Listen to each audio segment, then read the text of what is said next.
Hello students, so now we have our next poem by Robert Frost, Fire and Ice.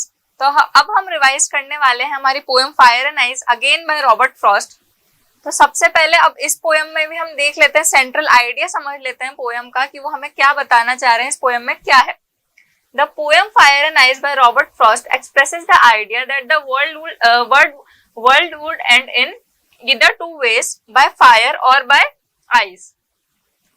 तो इस poem में Robert Frost हमें कह रहे हैं, वो हमें बताते हैं कि there are two possible ways, दो पॉसिबिलिटी है उनके अकॉर्डिंग कि जो वर्ल्ड है वो दो तरह से, दो वेज में एंड हो सकता है, either by fire and by ice.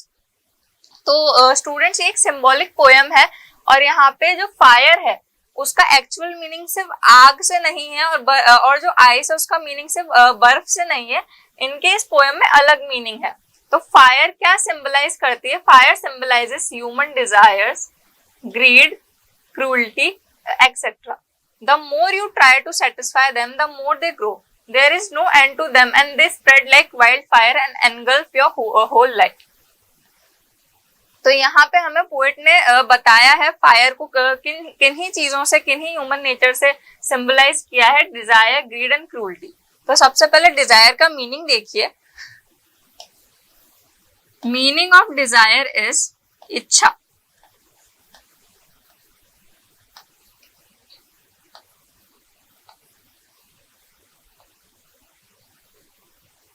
Human beings की जो इच्छाएं हैं, जो आकांक्षाएं हैं, उन्हें बोलते हैं डिजायर। ग्रीड मतलब आप सब जानते हैं लालच, और क्रूरटी मतलब क्रूरता। तो हमें पोएट ने यहाँ पे ये बताया है कि जो ह्यूमन की जो इच्छाएं हैं, जो लालच है, वो जितना उसको सेटिस्फाई करने की कोशिश करता है वो उतनी ही ज्यादा बढ़ती जाती है। ह्यूमन अपनी नीड्स कभी भी, जो अपनी इच्छाएं हैं, अपने डिजायर्स हैं, वो कभी भी पूरी तरीके से उनसे सेटिस्फाई नहीं होता। आप सोचते हैं कि आपका किसी कोई चीज लेने का मन है, आपने वो ले लिया, फिर आप और ज्यादा लेने का सोचते हैं, आप फिर उससे आगे सोचते हैं, उससे आगे सोचते हैं, लेकिन कभी भी जो आपके पास है उससे सेटिस्फाई नहीं हो सकते।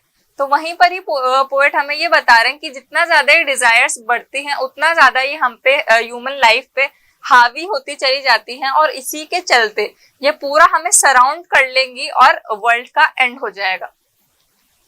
On the other hand, ice symbolizes indifference in human relationships, hatred, coldness and rigidity. The poet has the view that both fire and ice are equally competent in bringing the world to a complete end.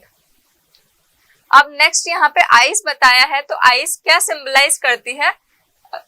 Indifference in human relationships, hatred, coldness and rigidity. Rigidity का मतलब होता है कठोरता, और hatred का मतलब अपन सब जानते हैं, हेट्रेड का मतलब होता है नफरत। तो अब सेकेंडली यहाँ पे बताया है, आइस को सिंबलाइज किया गया है हेट्रेड से, कि ह्यूमंस के अंदर, एक ह्यूमन के अंदर दूसरे ह्यूमन के लिए, एक कंट्री के अंदर दूसरी कंट्री के लिए जो नफरत होती है, जो हेट्रेड होती है, आप देखते होंगे वर्ल्ड वॉर होती है, इसका जो एक स्टार्ट होता है वो हेट्रेड से होता है। तो पूरा कितना ज्यादा वो डिस्ट्रक्शन कॉज करता है, कितना ज्यादा तबाही वो करता है।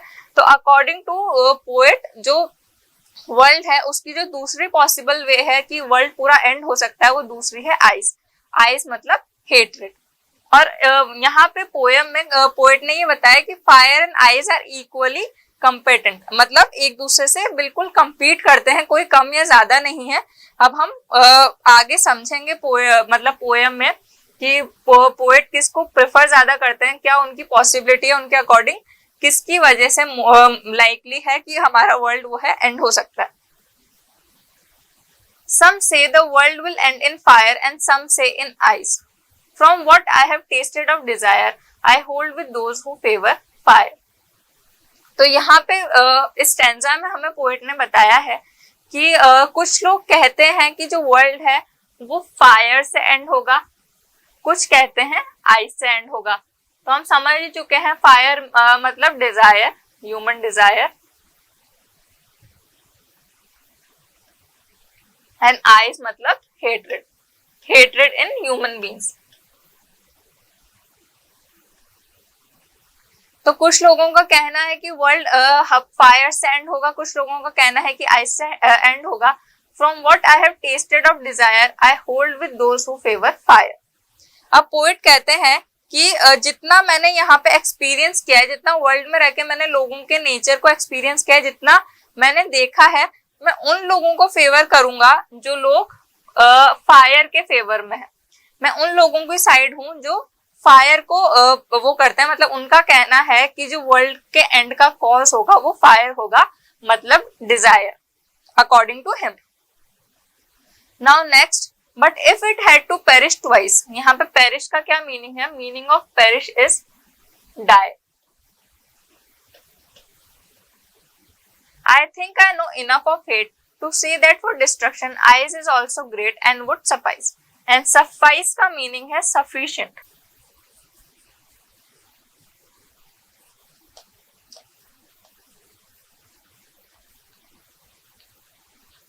तो उनका कहना है कि अगर सबको 2 बार मरना पड़े, अगर ऐसा कुछ हो कि वर्ल्ड को 2 बार एंड हो सके, ऐसी पॉसिबिलिटी हो कि जो वर्ल्ड है वो 2 वेज में 2 बार एंड हो सकता है और सबको 2 बार मरना पड़े, तो जो हेट है वो भी काफी है वर्ल्ड के डिस्ट्रक्शन के लिए, वर्ल्ड के एंड के लिए। मतलब कि जो हेट है वो उन्होंने इतना ज्यादा, I think I know enough of hate, मतलब कि उन्होंने यहाँ पे रह के हेट भी काफी ज्यादा एक्सपीरियंस कर लिया, उन्होंने लोगों के नेचर में काफी ज्यादा हेट रेट भी देखा है, और उनके एक्सपीरियंस के अकॉर्डिंग वो कहते हैं कि अगर सबको 2 बार मरना पड़े और वर्ल्ड को 2 बार एंड होना पड़े, तो जो हेट्रेड है लोगों के अंदर की, जो हेट्रेड है जो कि कभी भी इजीली नहीं जाती, एक बार अगर वो आपके मन के अंदर हेट्रेड आ गई तो वो इजीली नहीं आपके मन को छोड़ सकती है और वो काफी ज्यादा डिस्ट्रक्शन कॉज कर देती है। तो अकॉर्डिंग टू हिम वर्ल्ड के एंड के लिए जो हेट्रेड बची हुई है ह्यूमन में वो भी काफी है, उसकी वजह से भी जो हमारा वर्ल्ड है वो एंड हो सकता है।